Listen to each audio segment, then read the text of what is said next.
Alors, Martyr. je vous rappelle que vous êtes sur RMC dans Carrément Brunet, hein, les amis, que vous n'êtes pas sur une radio confessionnelle. Ça peut faire drôle, là, si vous avez juste allumé votre radio à l'instant. Non, non, c'est bien RMC. Et on est en train de s'interroger, de réagir à la réaction du maire de Nantes, socialiste Jean-Marc Ayrault, qui, en ce week-end très marqué par la religion, a cru bon de rappeler un certain nombre de principes laïques. Je trouve ça très maladroit et je vous pose la question, est-ce que vous pensez que les manifestations religieuses peuvent être interdites au nom des grands principes laïques qui régissent notre pays? Moi, je ne pense pas, et vous me répondez. David m'appelle de Marseille. Bonjour David, vous êtes commerçant. Bonjour messieurs, tout à fait.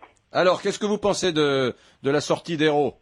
Bon, qu'est-ce que je fais? Je mets les pieds dans le plat de suite? Oh bah allez-y, ouais, on est sur RMC. Ouais, bon, alors, écoutez messieurs, je crois qu'il y a un moment, il faut arrêter de tourner autour du sujet sans avoir le courage de l'affronter. Donc la question c'est pas doit-on interdire les manifestations religieuses?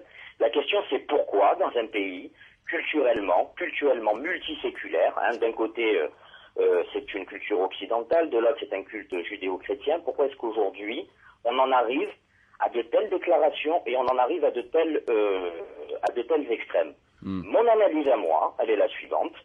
L'entité communautaire musulmane ayant soulevé, depuis plusieurs années maintenant, plusieurs problématiques religieuses, notamment en termes d'orthopraxie, aujourd'hui, pour rester dans une certaine parité et respecter une certaine justice entre la pratique de chaque religion, on en arrive, nous, à être dans le déni de son histoire, de sa culture et de son culte.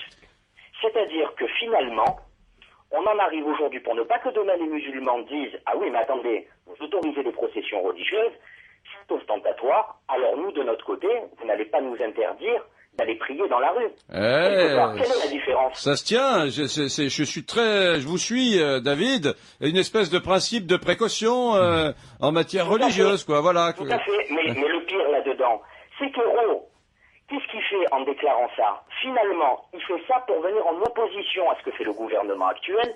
Je pense qu'au fond de lui-même, il pense même pas ce qu'il est en train de dire. Mais pour être en opposition avec le gouvernement, qui lui aussi traite des sujets religieux, il est en train de dire, finalement, vous, catholiques, qui vivez dans ce pays, qui avez construit ce pays-là, eh bien aujourd'hui, pour ne pas soulever d'autres problèmes, pour ne pas que les musulmans, parce que à un moment il faut dire les choses telles qu'elles sont, c'est bien les musulmans qui sont stigmatisés à chaque fois, à tort ou à raison, peu importe, pour ne pas que eux aussi viennent demain réclamer de pouvoir pratiquer leur religion, de manière eux aussi un peu plus ostentatoire. Alors moi je vous dis, allez-y mollo dans les processions, et comme ça au moins ça évitera d'autres problèmes.